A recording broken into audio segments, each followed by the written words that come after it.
প্রশ্নটি হলো come and install solar power project চালু করেছে কোন রাজ্য?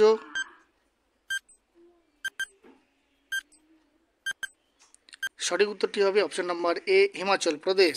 দ্বিতীয় প্রশ্নটি হলো কোন দেশে ভারতের পরবর্তী হাই কমিশনার হিসাবে নিযুক্ত হলেন অনুরাগ শ্রীবাস্তব?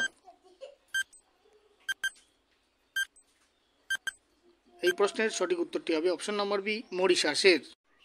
নেক্সট কোশ্চেনটি হলো কোন রাজ্যের 24টি উপকূলীয় গ্রামকে টি সুনামি রেডি হিসাবে স্বীকৃত দিয়েছে?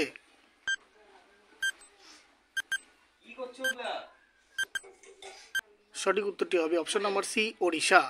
নেক্সট কোশ্চেনটি হলো ইউনিকর্ন মাস্ক কো ডেভেলপমেন্টের জন্য কোন দেশের সাথে মৌ স্বাক্ষর করলো ভারত? এই প্রশ্নের সঠিক উত্তরটি হবে option number D, Japan. Last প্রশ্নটি হলো উইমেন্স ওয়ার্ল্ড বিলিয়ার্ডস চ্যাম্পিয়নশিপ 2024-এ কে শিরোপা জিতলেন? এই প্রশ্নের সঠিক উত্তরটি হবে অপশন নাম্বার ডি, শ্রুতি এল।